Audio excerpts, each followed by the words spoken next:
Fill her up. You're listening to the Gas Digital Network. Conceive, believe, achieve. Shut the f*** up. You're listening to Believe You Me with Michael the Count Bisping. You know my name yet? And Anthony Lionheart Smith. Hold on. How's it doing, Anthony? You good, bro? Yeah. I bet you bloody well are.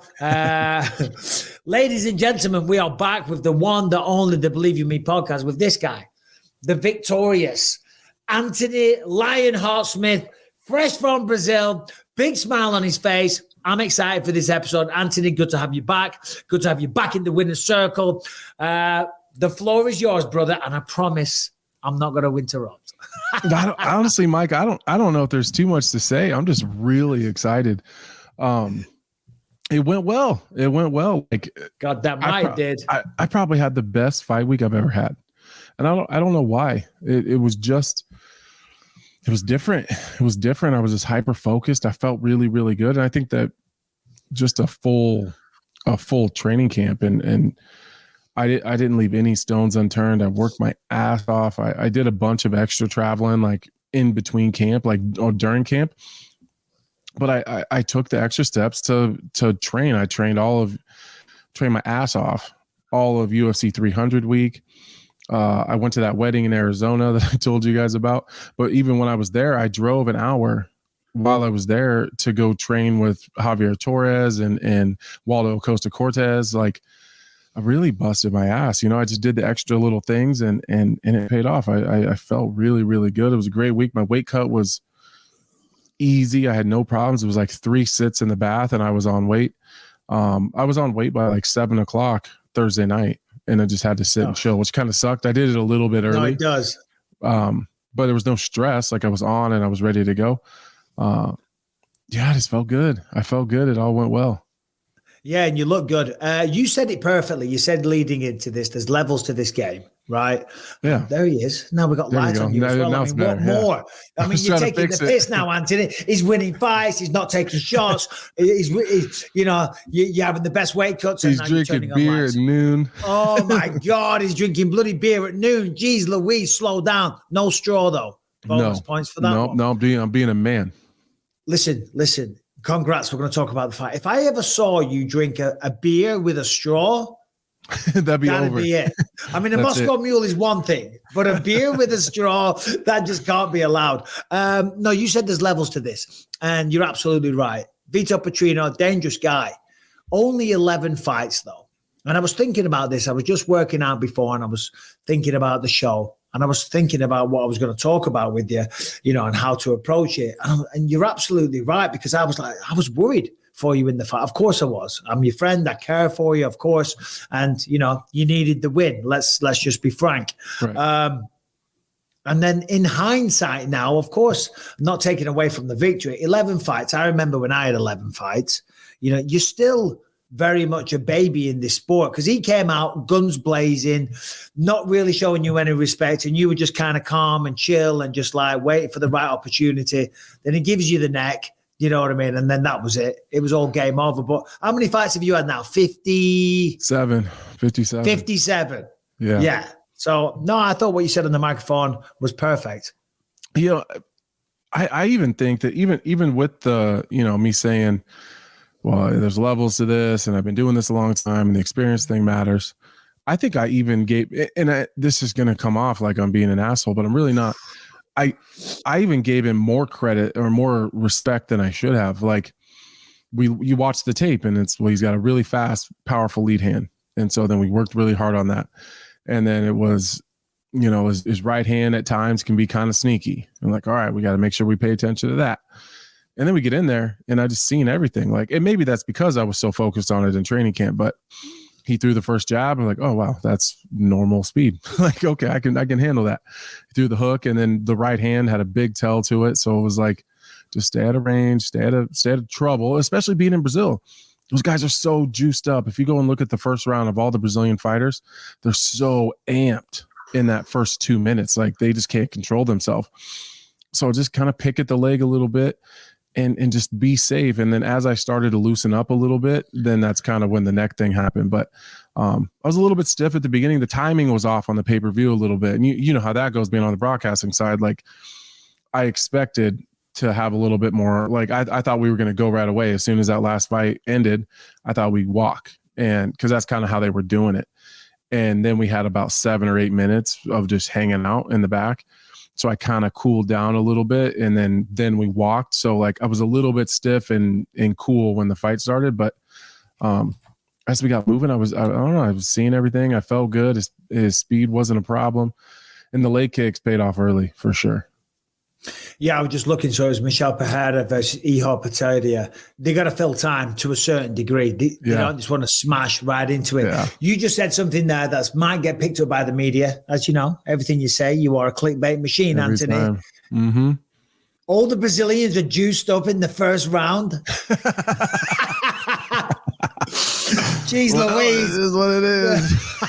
I mean, I did fight in Brazil. His name was Vitor Belfort, and he was certainly on all the secret juice. He was juiced up through all those rounds.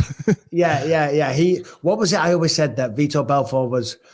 What was it? It was like whatever. I had a good, funny analogy in my book back in the day. It was like the Incredible Hulk.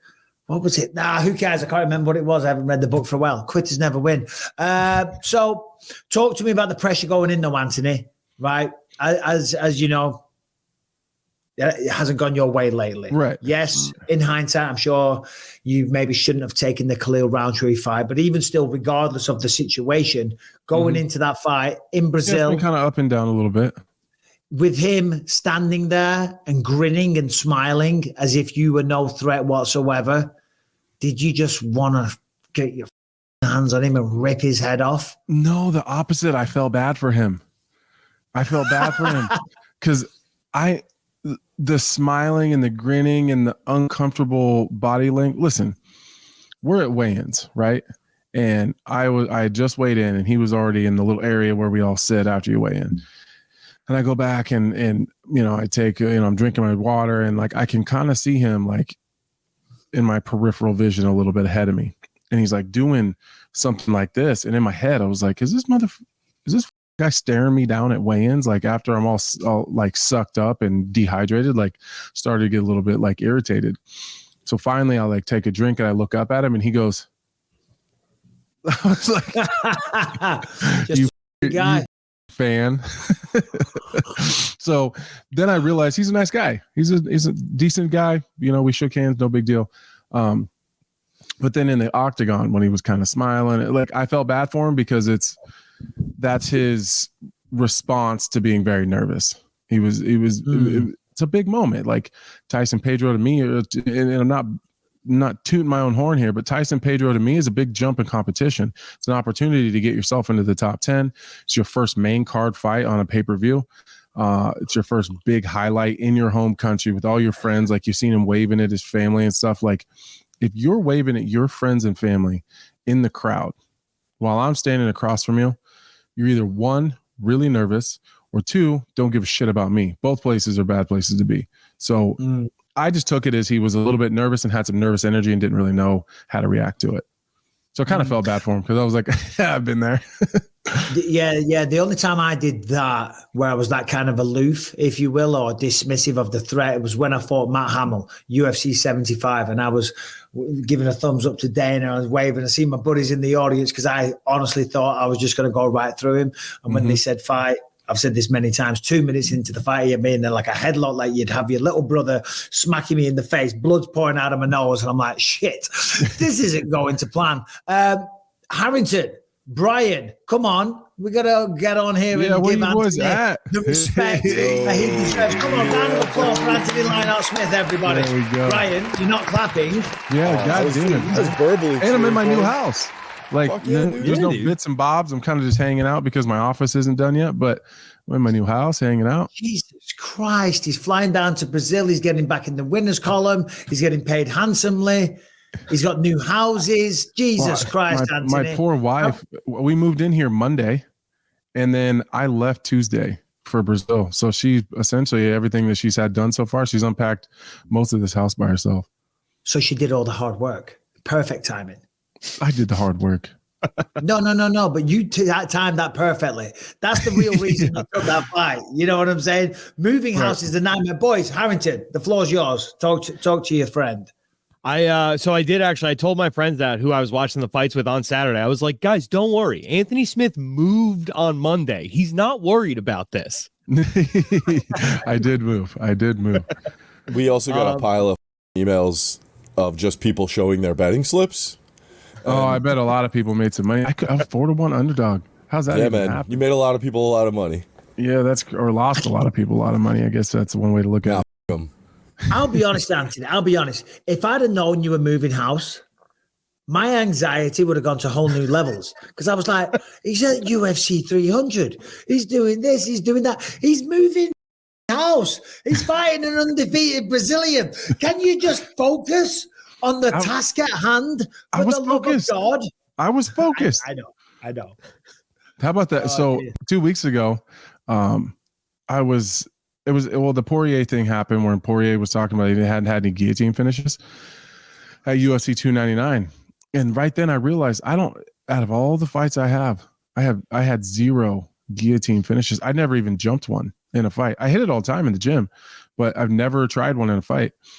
And then for like the last couple of weeks, I don't know why, I just kept finding them in practice, and I just kept cracking jokes like, what if I guillotine this guy? Obviously with Cody Brundage, it's a big joke in the gym that, you know, every time he fights, he's in the middle, he's getting ready to win and then jumps a guillotine, doesn't get it, and then loses. Like that's the ongoing joke. You know, it's kind of a up joke, to be honest, now that I think about it. But I never attempted one, and then his head was there. I'm like, well, now is as good a time as any, I suppose. Talk to me about, and don't take this the wrong way, is there a sense of relief, Anthony? Because you know, listen, when we step in there and every time we lose a fight, it's bad for our careers. You know what I'm saying? Especially when you're still fighting towards gold. You know what I'm saying? So like you get out there, not only show the UFC, show the world, show the fans, but to yourself. You know what I'm saying? Was there a sense of that? Yeah, it was a big sense of relief.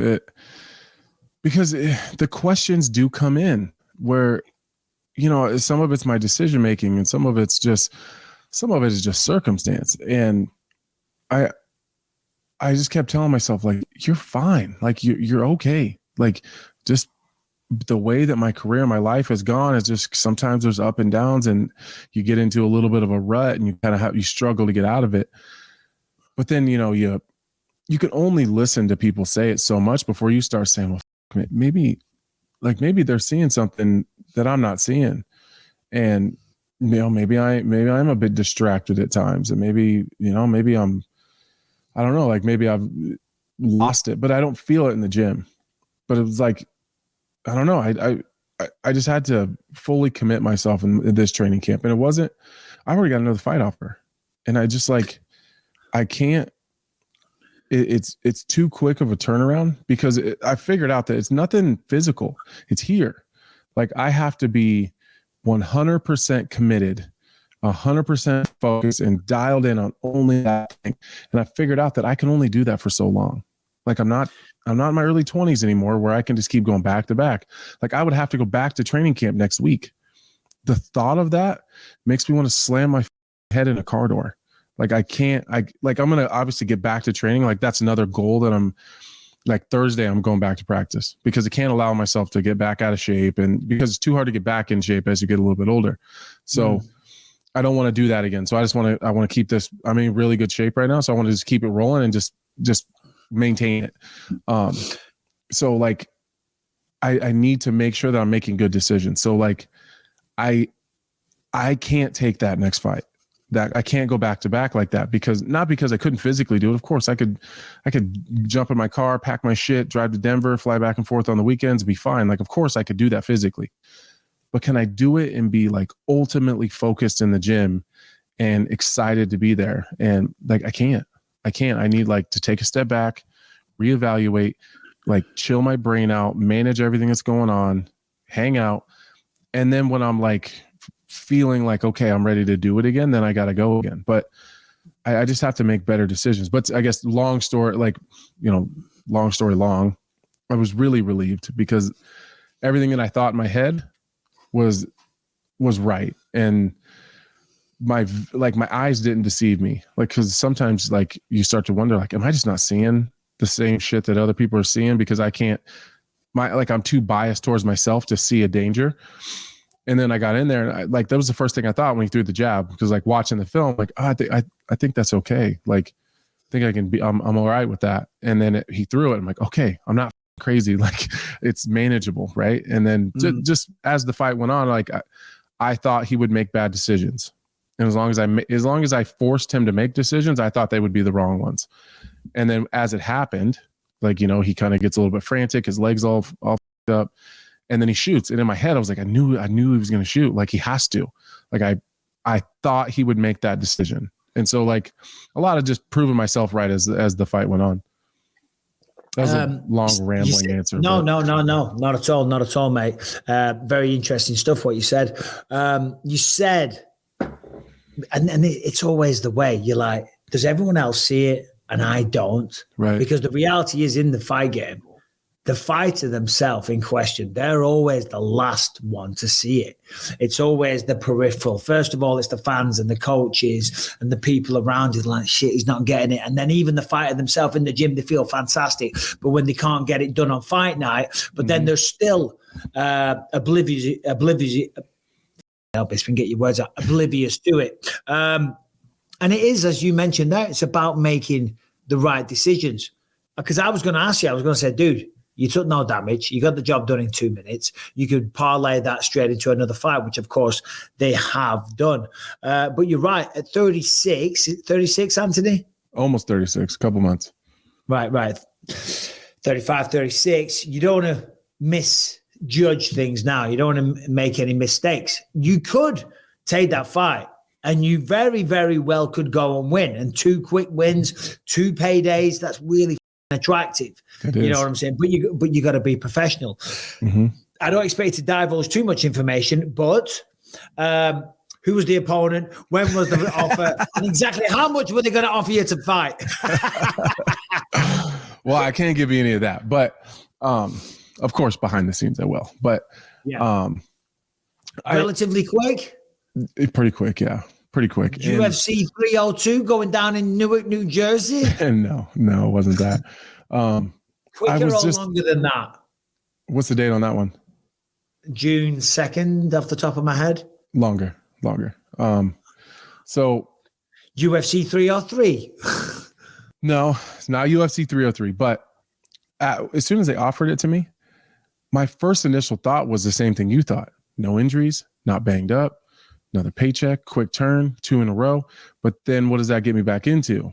Now because I didn't think about the money right away. It was like, damn, 2 in a row, pretty quick, puts me in a pretty good spot. We start talking about title talk. And then immediately I got to back it up and said, no, we're not worried about the title. I'm not chasing the title right now. If I find myself there, great. That's the plan. Of course, initially, like end goal, that's the plan. But yeah, I can't let that guide my decision making. I know me.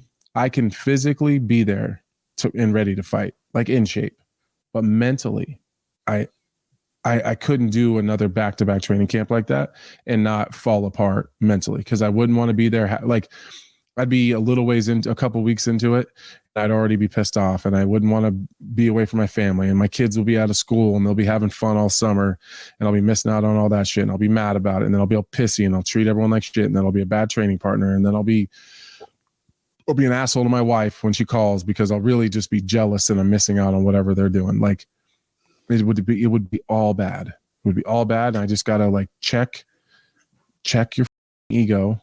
Know when too much is too much. Sit back, hang out for the summer with your kids, do some, hang out, work the pay-per-views, do a couple fight nights, and just work on getting better. And to be honest, doing that kind of behavior is when you've kind of given up on the title hunt. You're just trying to cash in, or maybe retirement is looming. Like when I did that quick turnaround after GSP, I knew I was retired. I was like, why wouldn't I take this? I don't really give a fuck if I win or lose. I'm going and go and try and win, but who cares? Because it's not going to impact my career because my career is over. It's done. Do you know what I mean? Right. The only other time I did that, what was it? UFC 85. As I was walking onto the scale to weigh in, they asked me if I would fight on the next card in London, which was 2 pay-per-views away. So I agreed right then and there, but that's because I was 26 years old and dumb as fuck. So I already have my next fight lined up. So congrats again, Anthony. Congratulations. Today's episode is brought to you by 8 Sleep, which is the solution to all of your sleeping issues. 8 Sleep's pod cover slips right over the mattress, bringing heating and cooling technology that will keep you comfortable and go into a deeper sleep. You're going to wake up feeling as fresh as a daisy, okay? The 8 Sleep pod, right, it just goes on like a mattress cover, as I said, and then you can adjust your bed to be the perfect temperature at night, okay? So no more arguing with the missus. No more waking up in the middle of the night freezing cold or sweating like crazy, okay? You're going to drift off to sleep perfectly because you can automatically adjust your bed's temperature. You can go as low as 55 degrees and you can go as hot as 110 degrees. And by the way, you can split the temperatures. Your wife can have it hot. You can have it cool because you ain't no fool, okay? Nobody wants their bed 110 degrees, but my wife would. And if you are a psycho, you can also do that. Sleep science has shown that in order to sleep your best, the body temperature needs to drop in the early and the middle part of sleep and then rise in the morning. Of course, it can be programmed to do all of those things. It keeps you at the perfect temperature all night. It also tracks your sleep and your health metrics. And they have seen that on average, sleep quality improves by 32% with just a month using the pod. So there's no better way to start your day than a good night's sleep. And that is being offered right now with the 8 Sleeps Pod 3. Start the new year right and invest in the rest that you deserve with the 8 Sleep Pod cover. Go to 8sleep.com/Bisping to get $200 off and free shipping.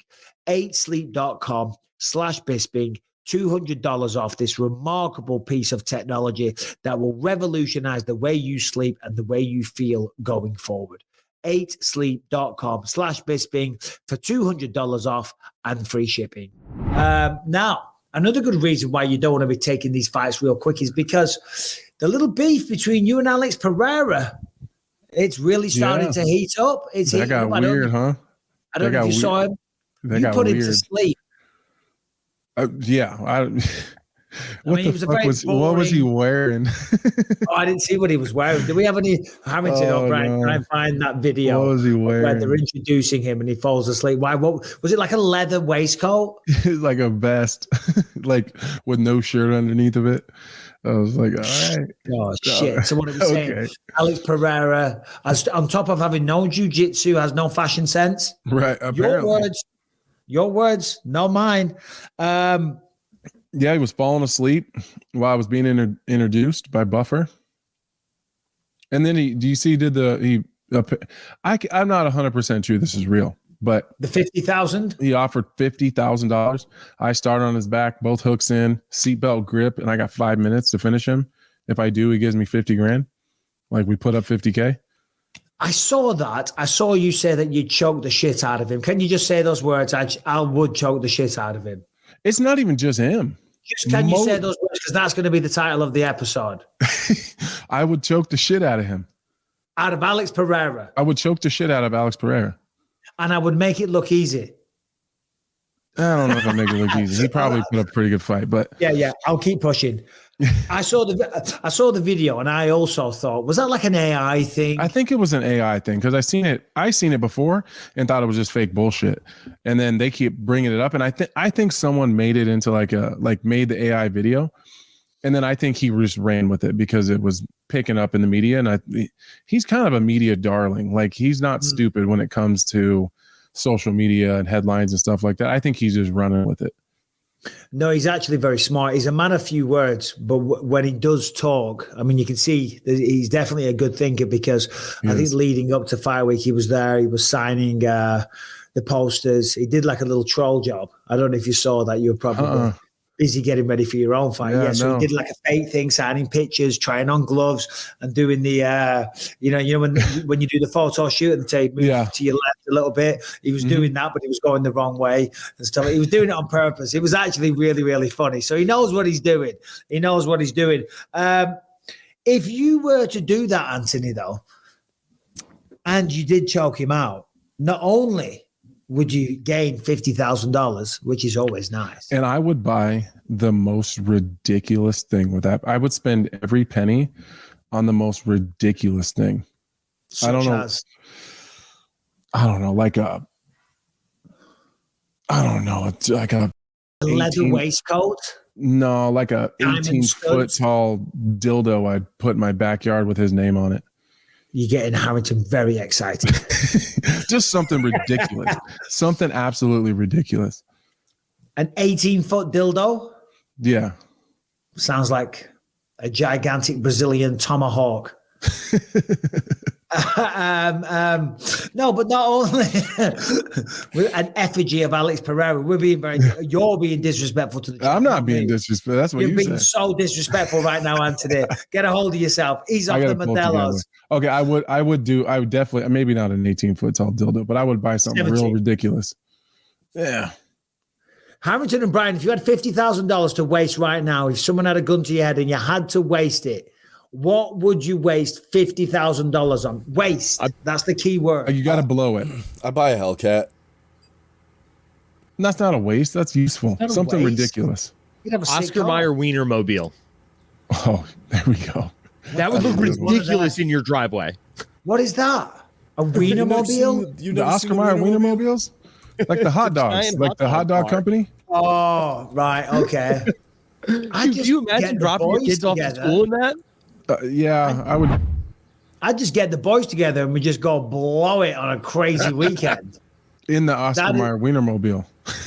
I would cruise around Vegas in that thing. That would not be my choice. I would get all the boys together and we're going to go old school. See, that doesn't seem like a waste. Mikey B. That doesn't seem like a waste. Just nose beers and ladies of the night out in Vegas. Hey, whatever floats your boat. Yeah. So I was going to say, Anthony, but not only would you gain $50,000, you also then have a submission over the champ, which therefore not only do you have beef, not only do you have some kind of rivalry, but you also have a legitimate submission, It's not and a case for a title shot. That's not a terrible spot to be in, too. I just don't. I just don't know that he would actually stand by that. Even just a regular grappling match, I just don't think he would. And I've never been. The craziest thing is, he's the one who brings it up all the time. I've never once. If you guys are gonna, all you media people, you're gonna write something. Write this. I've never once challenged Alex Pereira to a grappling match. Not one time. Never. I've only ever accepted his offers. He wanted to do a grappling match. Then he wanted to do one in the gi. Now he wants me to take his back and wants to bet $50,000 that I can finish, that I can't finish him in 5 minutes. Those are all from him. So like, I see these people are always like, well, of course he wants to do a grappling match. That's the only thing you can beat him in. I'm not the one like bringing it up. I just agree to it. I would agree to do anything Alex Pereira wants to do. It wouldn't like pick and choose any martial art you want. The answer is yes. It doesn't matter. So I would absolutely do any of them. In the chat, the video is 100% real. So the challenge is out there. Now I'm going to say this. No, I said it's AI. Well, it is, but he's definitely running with it. Oh yeah, the video's ridiculous. Play it. But it might just be AI doing the voiceover and the translation, because I want Alex Pereira to learn English and sound like this. Roll the tape. I make a bet with Anthony Smith. I let him take my back, put the hooks in, and give him 5 minutes to finish me. We can bet. Like he said, I'd win a $50K bonus. He said it was a sure thing. So if he sees me saying this here, I want him to accept. He takes my back, sees that my arm was trapped. No, he has to finish. Incomplete, your 50K penalty. He pays the 50 bills. Then I allow him to take my back, put the hooks, right? Both of us sitting there, right? Game on. So here we go. All right. I'll have 5 minutes to get up and stand, you know? If I get up in 1 minute or 4 minutes, no matter. I stood up, he lost, he pays 50K, got it? If he finishes me, okay? The fight is confirmed. He is going to reach the destination. Anthony Smith, you and Alex Potin at the Performance Institute, valued at $50,000. Just need to finish with the locked position. Nothing more. It's on, Alex. Anthony, I'm in. you accept the challenge. I've accepted it like 9 times. Now listen.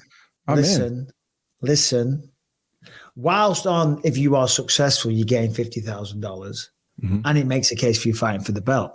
Mm-hmm. If you were to lose, because there's a give and the take, there's a yin and the yang.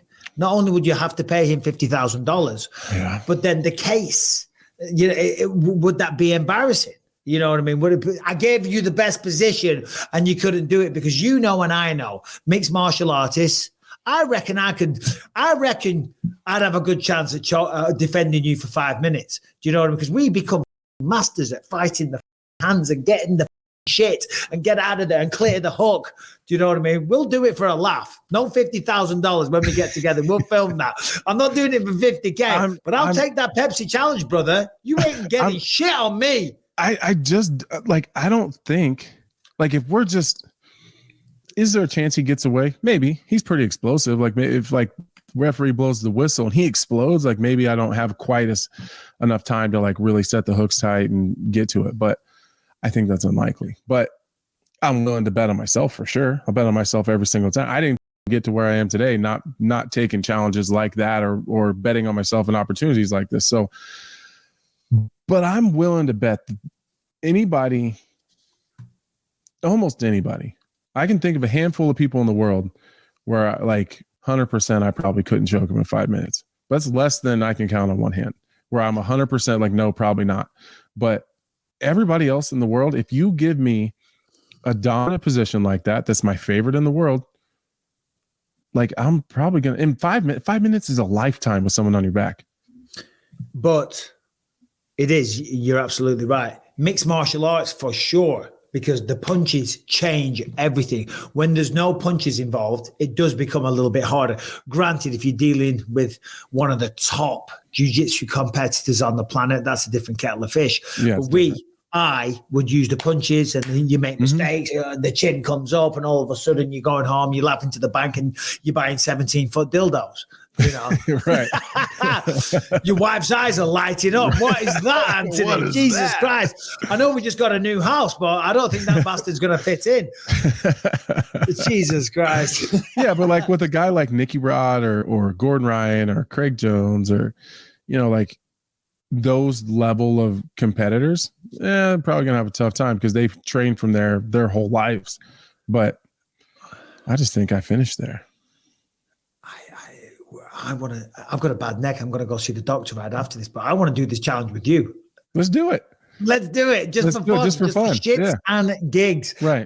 Do it for dinner. Staying 100%. Yeah. There you go. Dinner. The loser pays for dinner. Staying on Alex Pereira. And of course, there's lots of other UFC 301 stuff to talk about, but it just seems, segues. Pereira is kind of being called out by Jon Jones, another man that you know very well. Tom Aspinall, of course, the interim champion, he's coming out and he thinks that Jones is playing games. He thinks that he's just, and I agree, I think he's just messing around. He's playing games. I think he's trying to wind up Tom Aspinall, because I, for 1 second, can't believe that Jon Jones would have, it would be so embarrassing for him to realistically be calling out the champion from the weight class below if he was to beat Stipe. And we know that's an if. That's not a given. Mm-hmm. But to then be talking about not retiring, but taking on a different challenger, he's got to be with everybody. Well, Jon Jones has ever been concerned with being embarrassed of anything. He's really good at it. If he's smart, that's exactly what he's doing. If he really wants to, for sure, if he wants the for sure fight, or he wants the better matchup, he would avoid Tom Aspinall like the plague. So if he beats Stipe, I would say that Alex Pereira is probably a bigger money fight. Right now.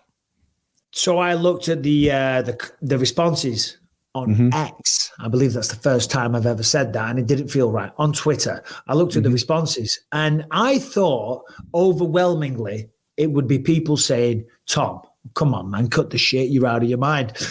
But it was actually the opposite. I think Tom Aspinall posted like a meme or an image of Jon Jones kind of like looking like that or whatever, and he tagged Jon's tweet below it. And everyone was like, look, listen, obviously, Tom, you're the next logical fight. But in terms of legacy fights, in terms of money-making fights, Alex Pereira is one of the biggest stars in the world of mixed martial arts right now. Yeah. And I was kind of blown away. You know, everybody knows that I'm very good friends with Tom. And I thought I was going to go to the comment section and see something very, very different.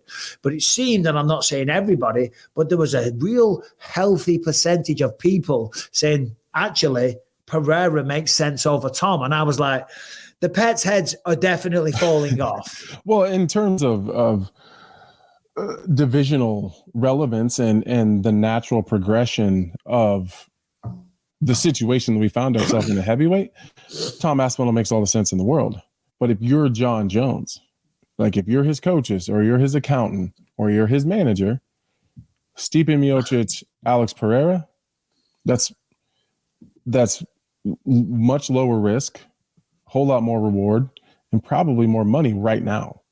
Like I think in time, 2 or 3 fights, I think Tom Aspinall is one of the biggest superstars in the entire UFC, in the whole company. He just hasn't, unfortunately, he's been stuck in this weird spot where he hasn't had the opportunity. But you and I both know that give Tom the opportunity, the fights, the platform, the spotlight, and the promotional push that he's gonna get when he fights, there's no way he's not a superstar. No, and that goes with that. And he's crazy popular, already. It's just Alex Pereira is already, a 2-weight world champion. He's already got this boogeyman thing going on, and people it's recency bias. That's what they've recently seen, and I think people in their minds can imagine Pereira landing one of those nasty left hooks, and they envision in their head Jon going down. Like, can Jon take it? Can he not take it? I think there's a lot of those games being played in people's heads. Yeah, I think in terms of, as fighters, we want to be a part of the biggest fights possible. All right, cool. Right now, Pereira would be a bigger fight. To your point a moment ago, Tom's got a real personality and he's got his own YouTube channel. If people haven't checked that out, do so, because he has some really good videos and content on there doing all kinds of different stuff. And he will be there. And I think when he gets his hands on Tom, I just don't really see it being a fight. I mean, all right, sorry, that's insulting to Jon. I just strongly believe that Tom would win that fight, and that's not being disrespectful to Jon Jones. Look at the size of him. I saw the size of him and the way all he the rest moves. of it. We've talked about it 1,000 times. Yeah. I don't need to sit here and jerk off Tom Aspinall. Okay, that'd be like working a 17-foot dildo. Okay, that in the old days of this podcast, that would be the title of this episode, but it's not gonna be. You know what I mean? Jesus Christ, there's an image I'm trying to get out of my mind. On a 17-foot dick. Oh my God. What was I saying? What was I saying? I don't know. Oh, no. I saw a picture of Jon Jones just recently. And again, I don't know if this was AI, but he looks rough. He looks like really, really out of shape. And I know in between, I mean, dude, I used to get in terrible shape. I used to look really bad and heavy and unathletic, and then come fight time, you get it back. But did you see that picture? Do you know what I'm talking about? No, I didn't see the picture. Yeah, he didn't look athletic at all. It could have been bullshit. You never know these days. These days, it's hard to tell what's real and what's not. Yeah. All right. Anyway, enough about that. So, just real quick, we'll go through these fights because we've got a lot of other stuff to talk about. Sadly, Paul Craig didn't get the job done Saturday night. Kyle Bahia looked really good, to be honest. I mean, he was telegraphing the shots a little bit, but yeah. What do we do with Paul Craig?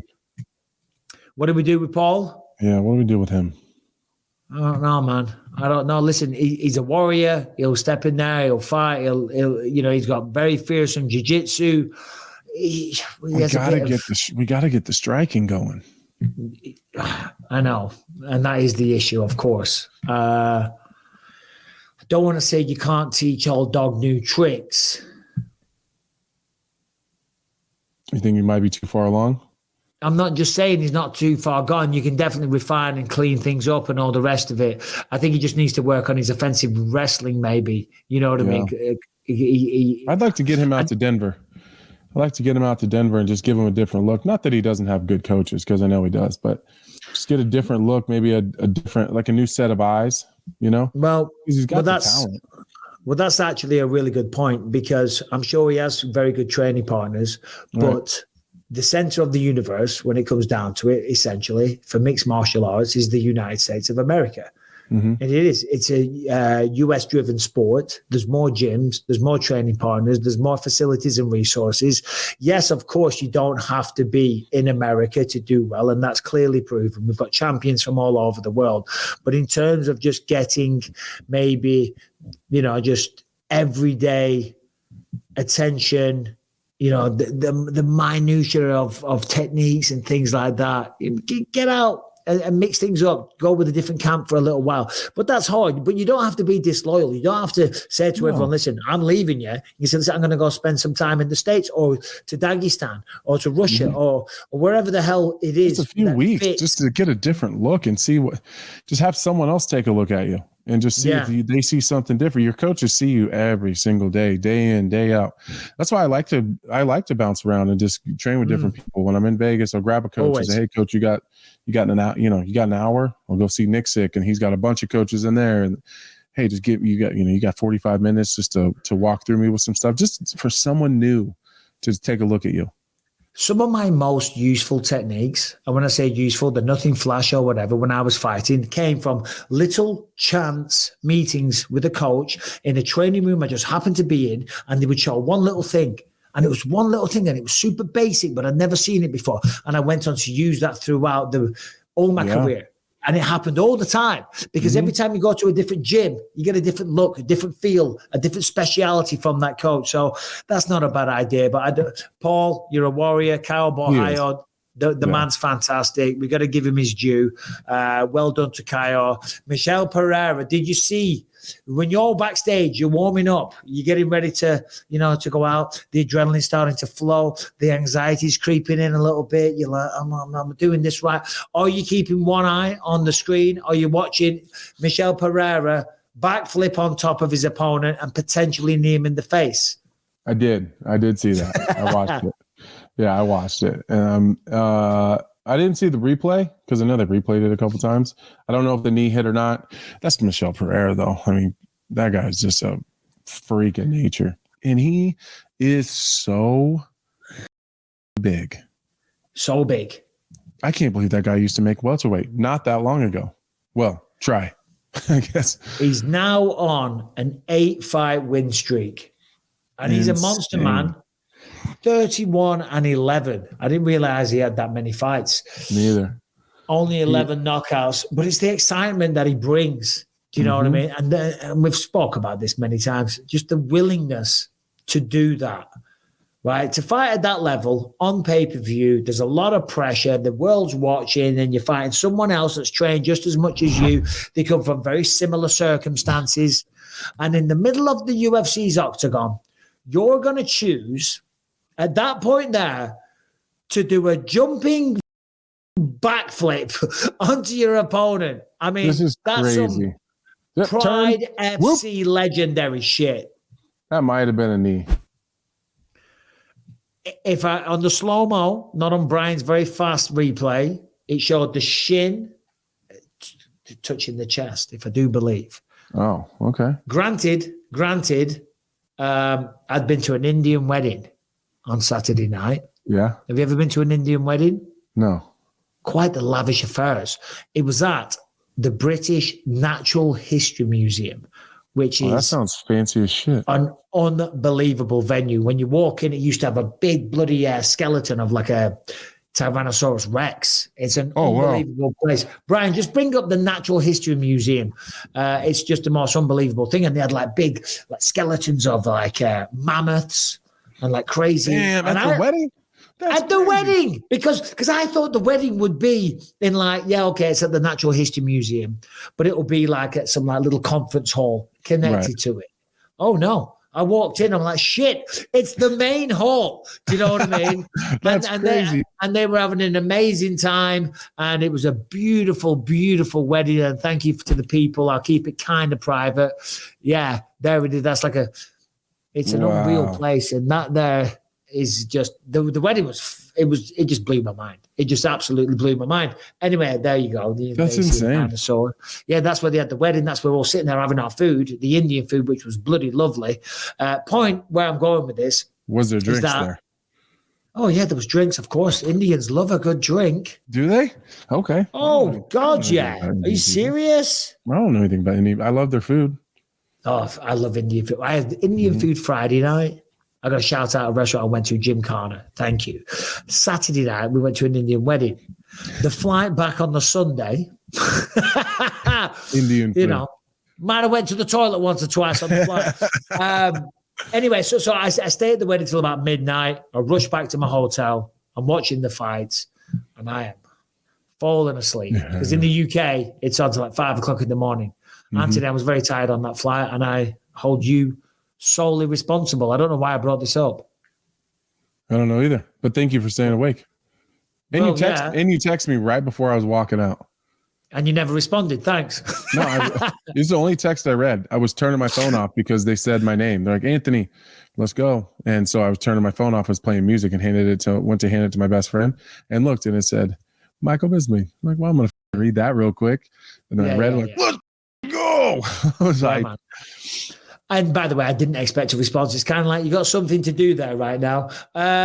So Michelle Pereira, well done to him. All right, this episode is sponsored by BetterHelp, and now is the time for you to take the bull by the horns and give therapy a try.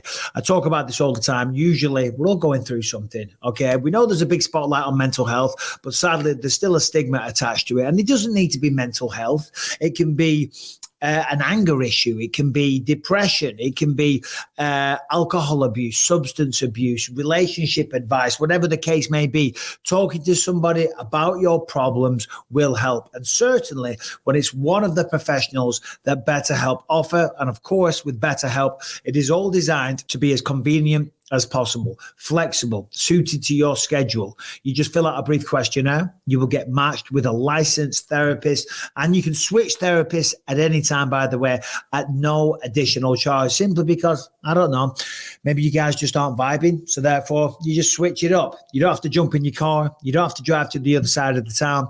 And whatever it is that you are going through, you will get the help that you need. Just talking it through, and being honest with yourself and being honest with the person, you will feel so much better. And speaking to people, certainly professional therapists, it works. It helps. That's why it exists, right? So if you have, I don't know, if you've wanted to do this, now is the time to try, because BetterHelp, it is seriously the easiest way to do it, okay?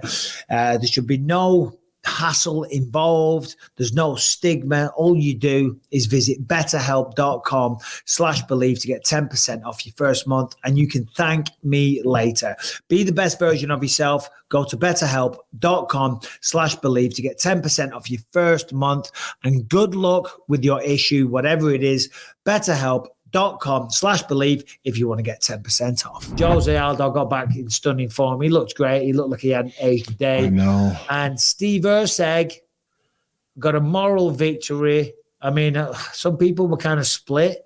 Pantoja got the job done. I think Steve Erceg, his stock only goes up. A lot of people are saying that down the line, one day that man will go on to become a champion.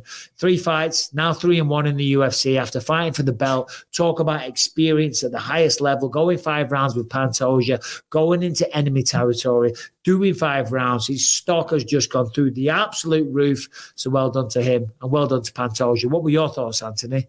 I thought it was an incredible fight. I thought that Erceg was up, and I thought it was 2-2 going into the 5th. I thought Erceg, with that weird takedown attempt, probably cost himself the fight, because I thought he was doing well in the 5th round up to that point.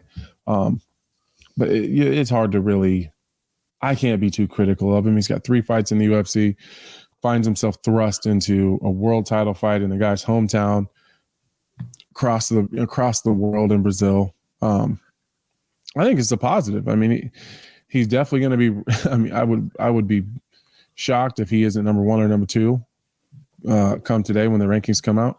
7. Shut up. I believe something like that. No, it is. It is. Because I saw somebody on social media kind of defending it, saying, in a loss, you actually went up 1 spot. I was like, that doesn't make sense. He should be way higher. Hold on. UFC rankings. Let's have a look-see do. Pantoja. Steve Usyk, number 9. What? Number 9. Which I don't quite get, if I'm honest. I was getting ready to look him up, but he went from 10 to 9.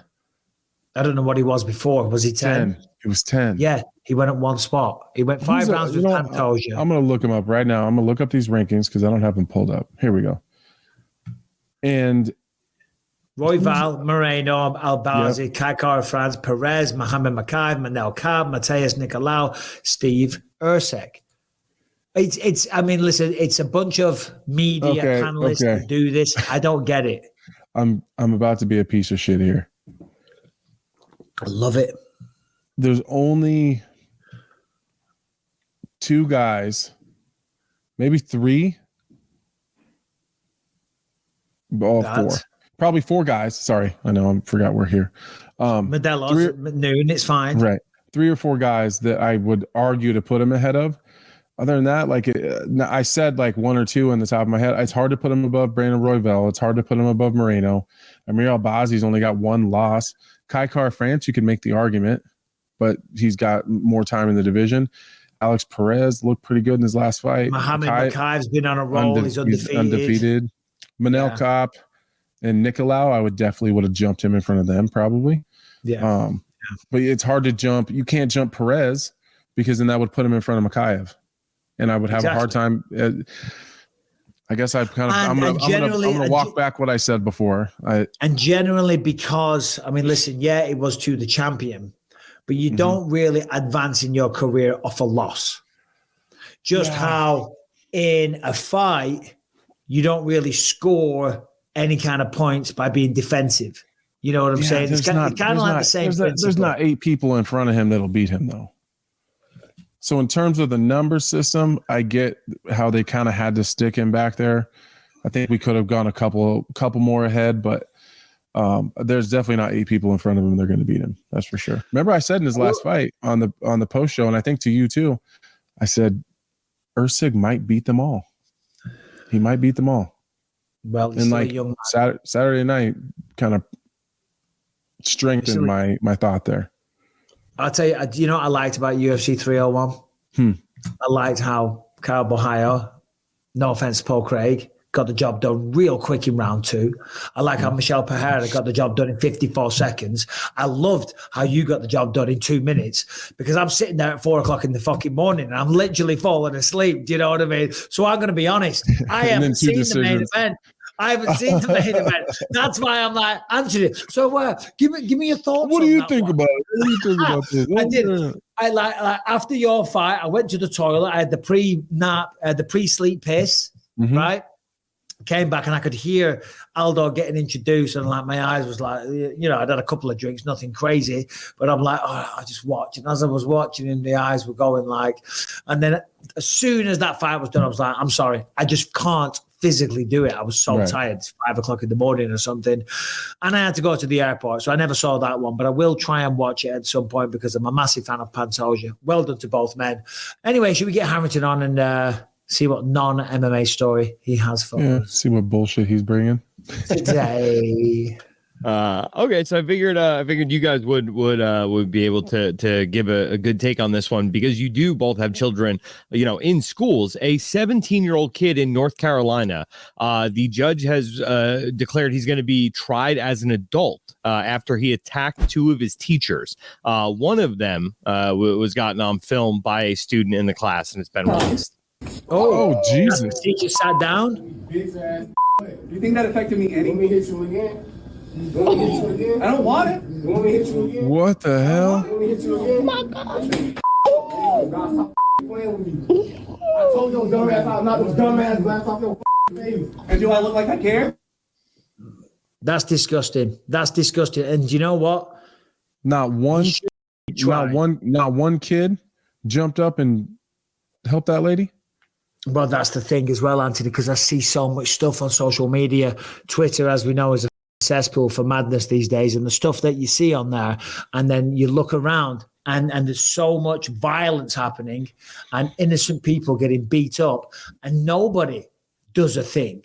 But that kid right there, 17 years old, I'm sorry, 17 years old, you know exactly what you were doing. You know better. And, well, he has no respect. Now, teachers, I was kind of anti-authoritarian when I was at school. I didn't get along with the teachers. I didn't, because I was a little shit. I didn't do as I was told. I didn't do my homework, so I was always getting in trouble, know. But you don't take your hands and slap a female. No. Yeah, a female, first of all. A teacher, nonetheless. Man, you did that shit in my school. You were getting jumped by the whole class. Even if nobody liked the teacher. That's not what we do. That's not how humans are supposed to operate. That's crazy. He deserves everything he's going to get. Well, he does. He does. And to be fair, it's kind of, I'm making excuses for him here. It all starts at home. It's the parents. Culture. It's a culture thing. It's just where we're at in this day and age, for sure. No, it is. It is. You know what? Funnily enough, I just saw a video, Sylvester Stallone on Instagram, and he was showing his old boxing gloves, how they were 6 ounces, and they hurt. And in fact, Brian, go to official Slice Stallone, see if you can see this.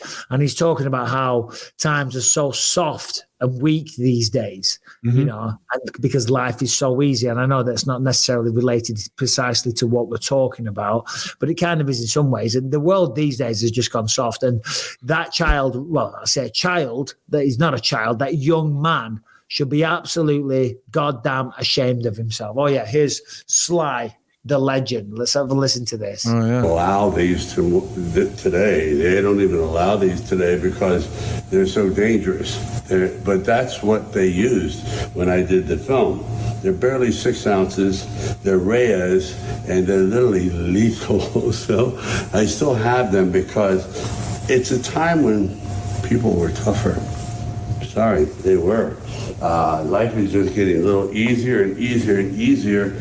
And oh, that's great. It's wonderful, but it's not. I think when we force ourselves into tough situations, that's what the human creature is supposed to do.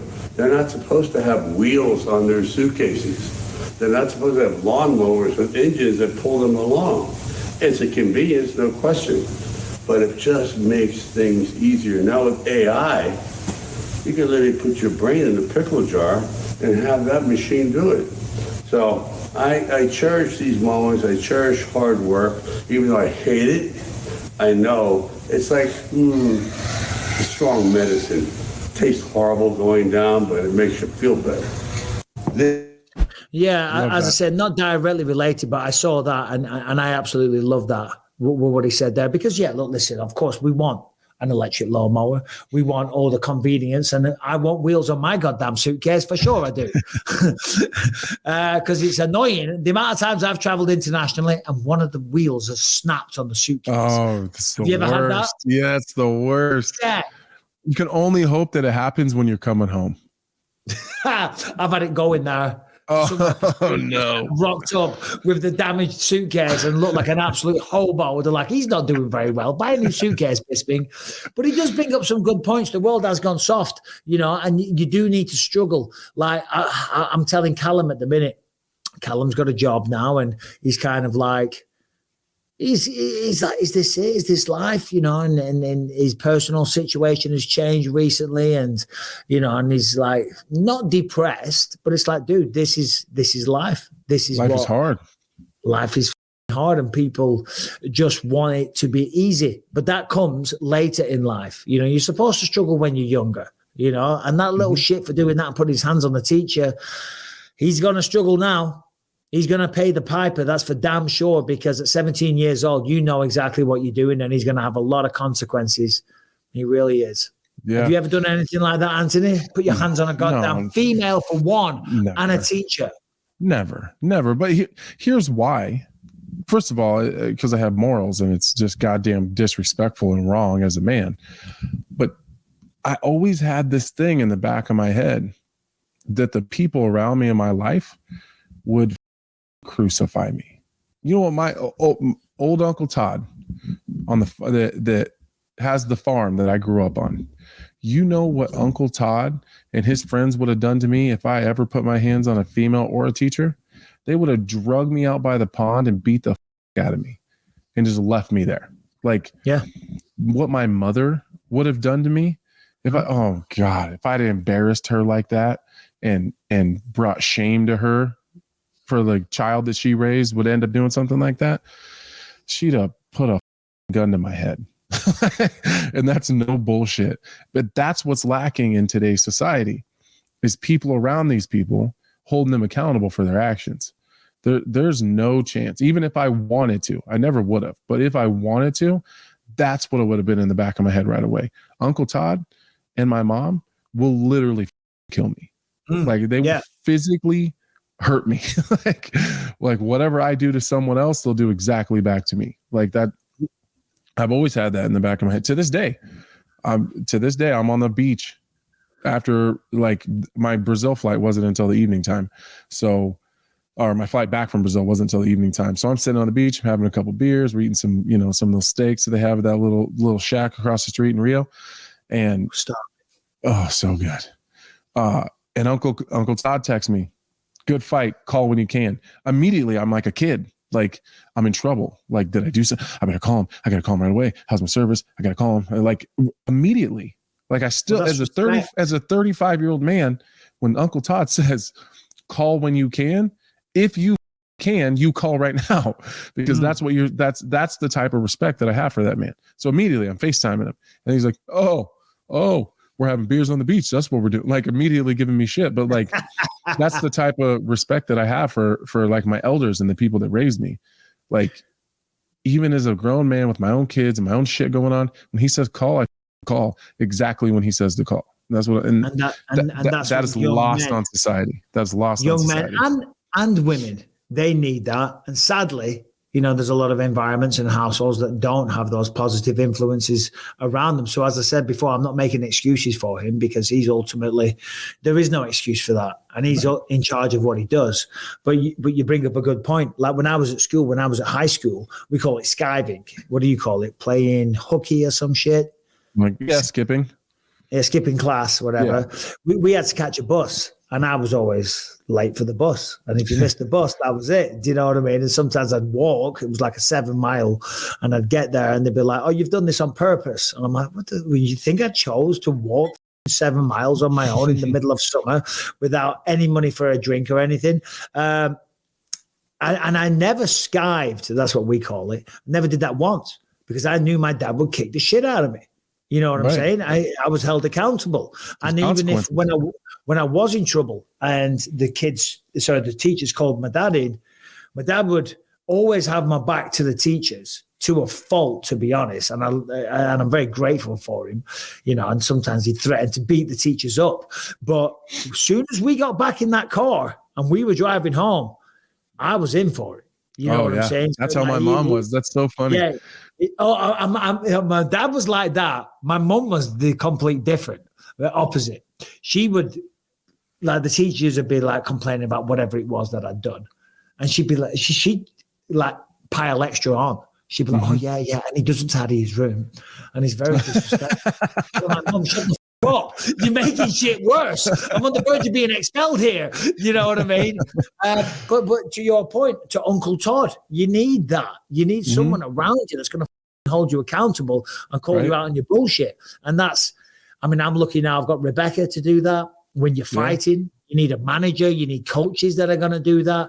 Right. And that little kid there, clearly, that young man, clearly had no positive influences. But even still, that's not an excuse to go around and be slapping a female teacher in the face as hard as that. For what? I'm sure it was for to saying be cool in front of your fucking friends, right? The same words that he didn't like, and it's just a sad reflection on the state of society these days. I spoke on it a little bit. I know we're kind of dragging this on, but good. I spoke on it a little bit in my post-fight kind of press conference after the fight. They were, and I think I kind of got on this tangent because I'm so passionate about this exact subject. They were saying, well, you catch a lot of hate, and I'm like, listen, I catch hate because I tell the truth and it makes people uncomfortable. because people these days aren't used to seeing someone just be honest. Like, and it all goes into this social media world that we see, this fake bullshit that you see on Instagram, these Instagram perfect lives and these couples and these relationships. And like, it's so fake that it's doing damage to society, because these young kids, these young adults, these young men, these young women that are like struggling a little bit, or they don't quite know where they fit in the world, or maybe even in Callum's situation, where whatever's going on with his personal life or his job or school or his injuries when he was in college, was wrestling still, like, then they scroll through their phone and they see everybody that they know is having these perfect lives and these perfect relationships and these perfect get-togethers with their friends, and all these workouts they're getting into are so goddamn incredible all the time, and it just makes you feel like shit about yourself. When in all reality, those people's lives suck. Like, and maybe they don't all suck, but they're not that good. Like, they're not picture perfect in every single moment. And I just wish we got a little bit more realness in life and on social media. And I'm guilty of it too. Like, I don't show all the bullshit that goes on with what I should start doing is when my wife is bitching at me for leaving my laundry on the floor, or like, like the real shit that happens. But I only post, the shit that looks good. I post some cool videos, the little cuts that the editors make, and like, so I'm as guilty of it as anybody. But I guess when I'm consuming it, I'm aware that this isn't real. Correct. Like when I'm scrolling through, because it's not you're not putting out a conscious effort to scam and mislead everybody. No. You're posting things that you're proud of. You're posting something that you just won your fight. You did an interview with someone. You said a nice soundbite or whatever the case may be. You're not trying to mislead anybody, but everyone does the same thing. And for the viewer, for the consumer, that's all they see, because you're right. When shit goes south, when you're having financial problems, when you're having marital problems or whatever the case may be, the last thing you're thinking about is, let's go to social media and talk about this, unless you're an absolute attention whore that's putting out their personal, private problems. And I do see some people doing that and making out, woe is me, when realistically they don't have it bad at all, because there's another kind of attention that people like as well. People want to be pitied sometimes. Right. They want people to feel bad for them. They want them to feel bad and think, oh God, you've got it so bad. Oh my God. Sometimes these people, they don't have it bad at all. But you're right. I mean, the social media thing, everyone knows. For the most part, it's all bullshit. You can't judge people's lives and existences on that. I was trying to think who it was. There's someone that I know, and I know for a fact that their relationship's really bad. Do you know what I mean? Well, don't say who it is. No, I'm not going to say who it is. I'm not going to say what country it's in. And if anyone watching this has no idea who I'm talking about, but I know that Jesus Christ, they're splitting up every 2 seconds and they're always arguing and shit like that. But on social media, they love each other. They are in love. They're having a great time. Anyway. Bro, I told you that in confidence. I think this is a good conversation for people to hear, though. Like, I felt like a lot of the comments on that, just that one statement I had on my post-fight thing, were like, I think people appreciate that. Like, for the most part, we're all regular ass people with regular ass problems. Mike and I get bitched at by our, get bitched at from our wives as much as any of you guys at home. I promise you. we hear it as years we've been together. Yeah, I hear it as much as anybody. I promise you. And then I'm not perfect. And she'll make sure that I know it. And that's real life. I think for the young people, it's important to know that, because as you say, and there is some people that are blessed. There's some people that are, and they come from a very wealthy family and life has just been kind to them, and they were dealt a great hand. And that's awesome, and good luck for them. You can't be jealous.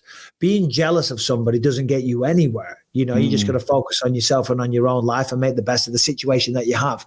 This episode is sponsored by Mando Deodorant, from the makers of Lumi Deodorant, which is clinically proven to control the odor, the body odor, the bad smells that you may suffer from for 72 hours, okay? In a clinical study, men who showered with soap and used Mando whole body deodorant in their pits, they had an odor score score of 0 out of 10 after 12 hours, which means they didn't smell. Men who showered with soap alone, they had an armpit odor score of 8 out of 10 after 12 hours. Well, why is that? Well, it's clinically proven to stop your body creating the odors in the first place for up to 72 hours.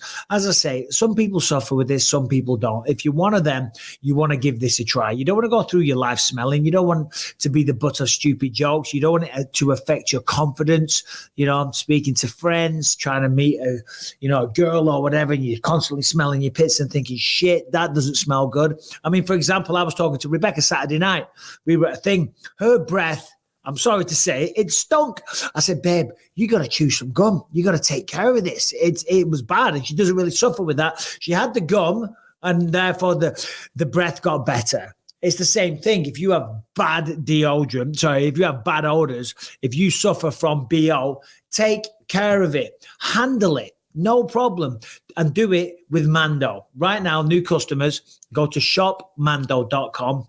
and you can get $5 off a starter pack with the exclusive code and link. As I said, that is shopmando.com. The code is Bisping for $5 off your starter pack. By the way, as I say, clinically proven to block all odor and control odor for up to 72 hours. It's baking soda free, paraben free, pH balance for safe use below the belt if you want to use it there. And as I said, clinically proven to control odor better than a shower and soap alone. So one more time, new customers get $5 off the Mando starter pack with the code Bisping when you go to shopmando.com. That equates to over 40% off the starter pack when you go to shopmando.com and you use the code Bisping.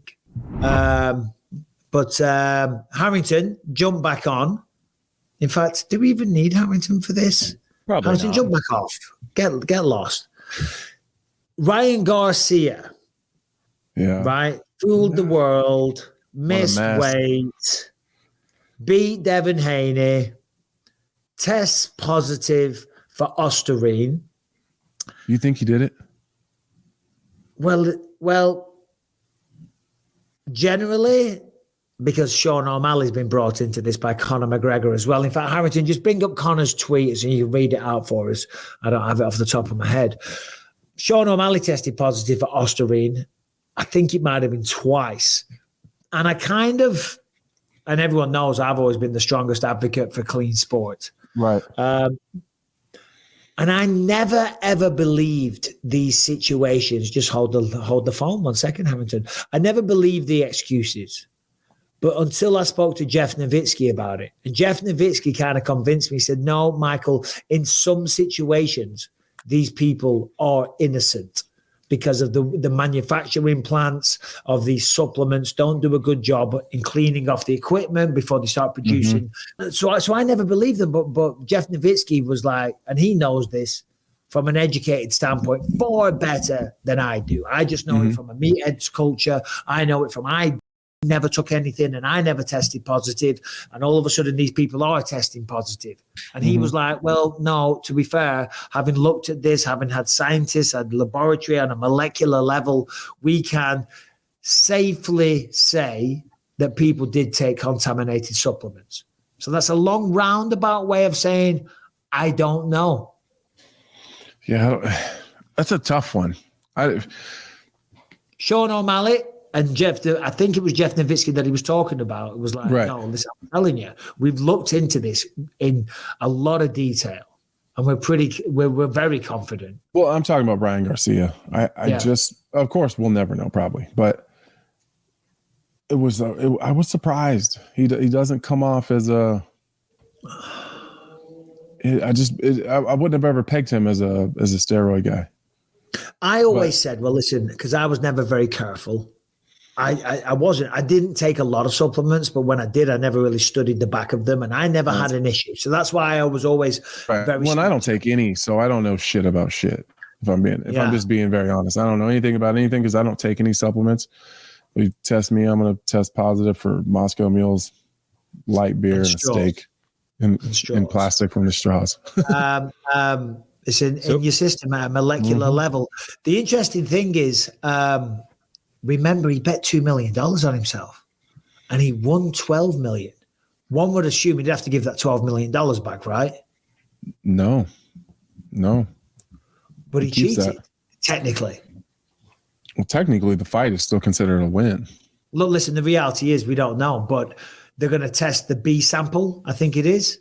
And if that comes back positive, then they're going to have to make it a no contest. And if they make the fight a no contest, then Ryan Garcia is going to have to give back $12 million. So I have a question on the B sample.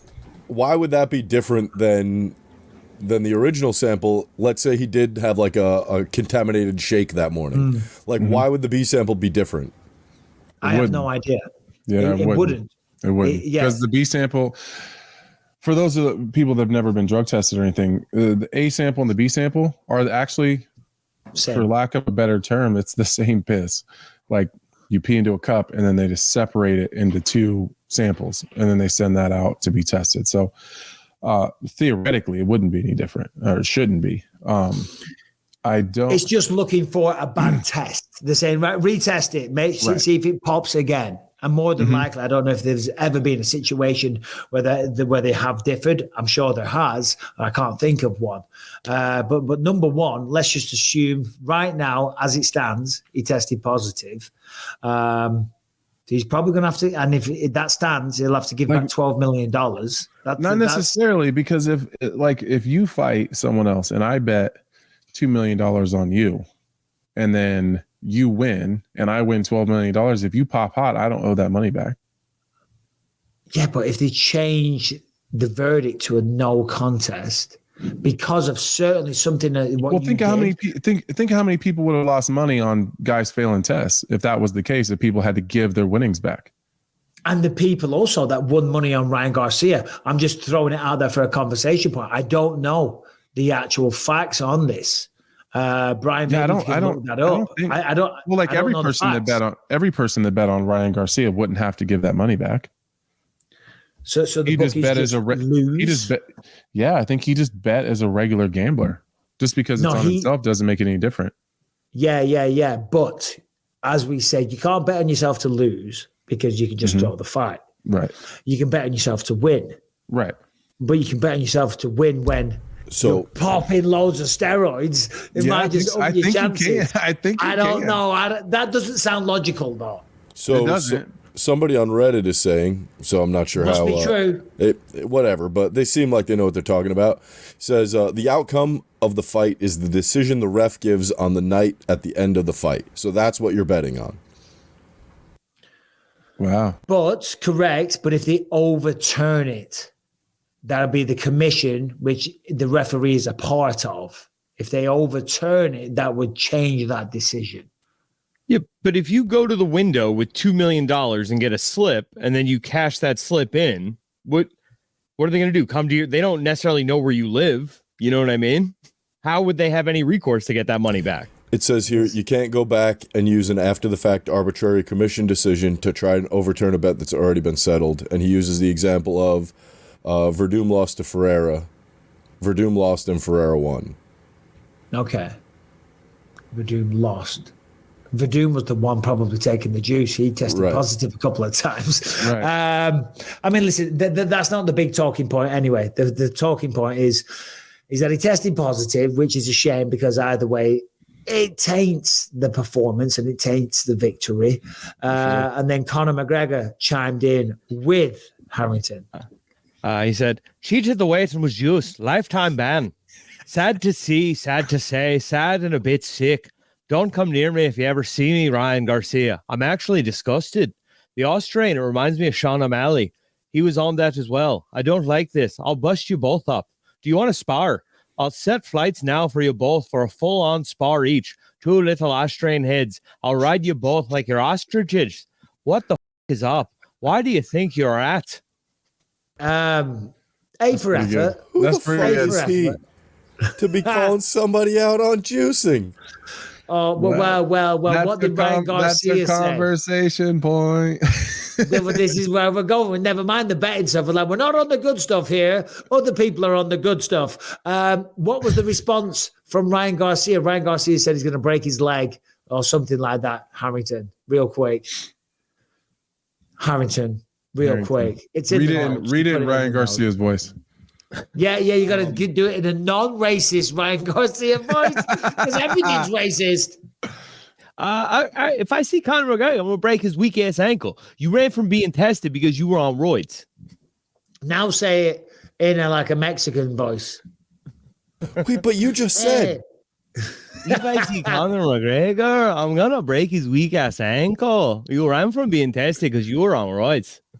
Oh yeah, see. See. Say something, Anthony. Say what? I don't know, something.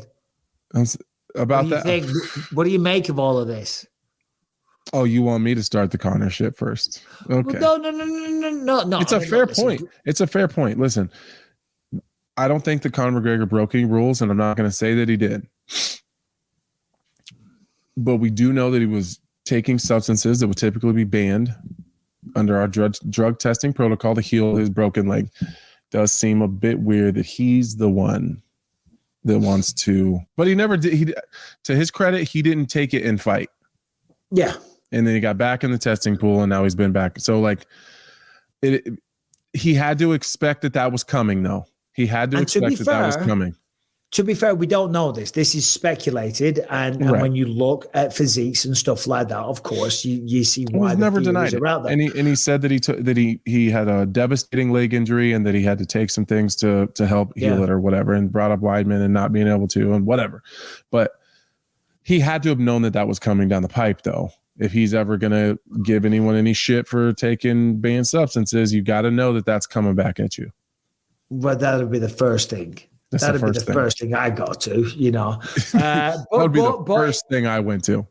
But in his defense, never tested positive in a fight, in a competitive situation. Right. Bearing in mind, there's in-competition testing and there's out-of-competition testing. And he never tested positive in either of those situations. I'm not defending him. I'm the last man to defend. But he took himself out of the testing pool. He was essentially retired for that period of time. He's no more guilty. He's no more guilty of anything than Donald Cerrone is right now. Like neither of them are fighting. Both of them were using some shit to feel better. And as of right now, neither one of them fought. So Cerrone is a big fan of the steroids, though, isn't he? Have you seen? He looks good. He looks like $1 million. Because what did he do recently? Tore his bicep, so he couldn't ride the bull. And he was like, then he got offered a fight or something. He's like, I ain't coming off this shit. I'm paraphrasing. He's like, I ain't coming off this shit. I feel 21 again. Have you ever thought about getting on any of that stuff, Mike, as you're getting older? No, I haven't. No, but I might give it a go. I've got. Let's have a look. God damn, he does good. Look thicker. Yeah, he does look good. I would say he looks 21 though. Yeah, he might need to get himself out to Turkey. You ever thought about that? I think he did. Yeah. I think I got a friend that said he'll go with me. The only thing that's held me back from going is I haven't wanted to go alone. So now you're going to Turkey. You're going to come back with a full head of hair. Yeah, I might. This Anthony Smith. He wins one fight. And now look who do you think you are? Look at you. You know what I mean? Calling out Alex Pereira, growing a full head of hair. We're going to have to change the artwork on the podcast. Right, to an afro. Going to have to be changed. Jesus the Christ. Voice, be more manly. He did actually go out to Turkey. His hair look. Yeah, see, full head of hair. Full head of hair. Nice. Good for him. Do you know what? There's nothing wrong with that at all. It's modern. Back to my question. Have you thought about? I don't know. Just because they say as people are getting older, their testosterone's lower. The peptides will help you heal a little bit, especially with your neck injuries and stuff that's going on there. You think it would help? No, I haven't. I am going to go do stem cells. I'm going to go down to Colombia soon. I've never messed with peptides, any of that stuff, but I do need to look. I don't know anything about them. I just hear people that after they retire get on them and it makes them feel better. I had a what's it called? A conference with the stem cell people because I knew nothing about it. And it was absolutely fascinating, to be honest. I said, so from a layman's perspective, can you explain what stem cells are and what they do? And they take the cells from the umbilical cord of, babies that never made it, shall we say. And they said these cells have the ability to become human beings. They have everything that makes us a person. And if I'm butchering this and you're bio student or whatever, apologies. But this was my understanding. These cells have everything in them. Everything, the keys to life locked in them, and they inject them into you, and it can regenerate cartilage, ligaments, all kinds of damaged tissue, and all the rest of it inside your body. And that's what it does. And in South America, it's something like 500 times more effective and powerful than what the regulatory bodies will allow in the United States. Yeah. So I'm excited. I can't wait to get down there. Thank you to Bio Accelerator. I'm off to Colombia, baby. Let's go. Go. Yeah. I'm coming back. You need a travel. You need a travel partner. I'll have no stick man in the middle of my forehead. The reality is, I'm just going to take loads of TRT, tons of Botox. Do you know what I mean? And just invested heavily in face creams. What was I talking about though? Sean O'Malley. Sean O'Malley got kind of dragged into this, which I didn't really see why McGregor would go for Sean O'Malley. He kind of caught a stray. He caught a stray bullet. Now, granted, he did test positive once, and as I said, I think there was a fair explanation for that.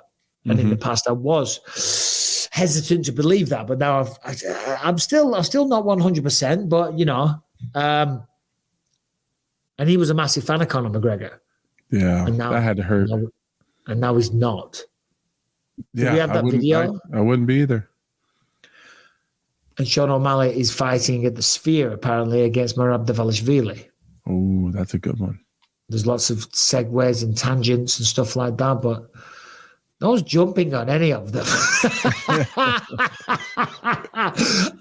Oh, Jesus Christ. Speaking of next, I got to go see the doctor soon. Do we have anything that we need to get to, Harrington, in the notes before we wrap this one up? Bit of a shorter one. I got to go see the doctor. Harrington? No, so thank you for saying it, Anthony. Yeah, Harrington. So I'm looking here, like as you said, there was rumors Merab came out on Indian. It was like a UFC program in India, said that he is fighting Sean O'Malley at the Sphere. O'Malley took to Instagram. He took a photo of himself and said, "I've been asking for that date at the Sphere," and Dana and Mick keep coming back and saying no. So as of right now, according to Sean O'Malley, that is not the plan. But Merab, I don't know. The guy seems to be manifesting quite a bit. Yeah, but to be honest, that's going to be Mexican Independence Day. It doesn't really make sense. Merab's from Georgia. Sean O'Malley's American. You know, it's for the theme of that event. Doesn't really fit. Doesn't really fit. You need somebody like an Alexa Grasso and Valentina Shevchenko at the end of the Ultimate Fighter. That would be a perfect one. But if you're going to have O'Malley and Merab, they're going to be the main event for sure because Sean O'Malley's Sean O'Malley. But I did feel his pain when he was saying, because he was like, Conor McGregor. He was like, why don't they just say, did he say send the jet? Send the jet? I'd like to see that. Yeah, I would watch it. So he tweeted out, send the jet. And then he went on his podcast and was like, look, man, I was more sad than angry about anything. And I'm hoping, Michael Chandler kicks his ass. Yeah, that's crazy what Conor did to do. Oh, yeah, fuck Conor. Oh, yeah. Yeah, fuck Conor, man. I seen a lot of people being like, damn, I bet Sugar's sad. Sugar always just talks nothing but great about Conor and like he's this idol. I'm like, and then he just went on a little tweet rant, booger sugared up, talking shit. I feel like he's out for a spar. I'm like, bro, that'd be sick. Imagine Conor at the gym. Yeah, right. But yeah, I was more sad than mad. I'm like, God, because it really was you're one of your favorites forever. Oh yeah. Now I cannot wait to see Michael Chandler absolutely just sleep him. I'm turning up. I'm changing up real quick. Fuck Conor. Fuck Conor. Hey, fair play. Hey, so UFC. How badass would it be if Conor sent the jet and O'Malley got on it? that'd be But so why wouldn't you? Hard. If McGregor sent a jet, let's just say Pereira was Conor McGregor. Yeah. And he sent a jet. And you're the same weight class. They're not even the same weight class. Do you see a world where Sean O'Malley would not get on that jet? Because I don't. Oh, you get on it to go fight. As long as there's some cameras, you get on that shit. 100%. You don't say no. No. It's a win-win for O'Malley. For sure. How cool, though. So, okay, let's go. We're going. All right, so we're going to do one question. Okay. Only one. All right. One question. And if you have any questions, the reason being I've got to get to a doctor's appointment, so apologies. And apologies, we didn't have it yesterday, the show, Anthony Smith was traveling and I was jet lagged to the max, and it was very convenient to wait till today. But to be honest, it wouldn't have been right. I didn't want to do the show without you on it. I'm glad you guys waited. I'm happy. Yeah, nah, man. No. That would have just been weird. If you got a question, please send it into bynpod@gmail.com. And if you're listening on iTunes, Spotify, wherever you find podcasts, make sure you subscribe and leave us a 5-star rating, positive review. It really helps out on those platforms. If you're watching on YouTube, make sure you subscribe to the channel and you hit that notification bell to find out whenever a new video drops. And if you want to catch over 500 episodes you can't find anywhere else, completely ad-free and totally uncensored, head to gasdigital.com. Use the promo code BYM14, get a 2-week free trial, check out over 20 great shows on the network. All right. Today, our first and only question is going to be from Benji from Scotland. Okay. Hey guys, Benji here from a surprisingly sunny Scotland. So my question is, with the dust of UFC 300 well and truly settled, why do we not have one big event every year? Now I know there's some fantastic events throughout the whole year with UFC, and I'm truly grateful for that. But if you think about the Football World Cup, soccer, the Olympics, it's a 4-yearly event. There's a huge buzz around it. I mean, we look at the Super Bowl, for example. Why do we not have one huge event every single year? We managed to fit the card top to bottom with big stars. There was no Conor McGregor, no Adesanya, no Jon Jones, no Hamzat. There was no big names, if you know what I mean. And we still managed to get the best card of all time. Why do we not do it every single year? It would really put the cherry on top of the cake in this amazing sport. I don't know. Let me know your thoughts. Big shout out to everyone. Keep up the good work, even you, Harrington. Appreciate you, brother. Thanks for the question. And I'm sorry to say this, but they do put on multiple big events each year. There's one coming up. It's called International Fight Week. I think that started in 2009. It's every single year. There is the end of year pay-per-views that are generally a big deal. UFC 299 apparently was way better than UFC 300, and UFC 300 was a lot of shit. I get what he's saying because they are centennial events, so there was an extra hype and an extra buzz. But what would you say to that question, Anthony?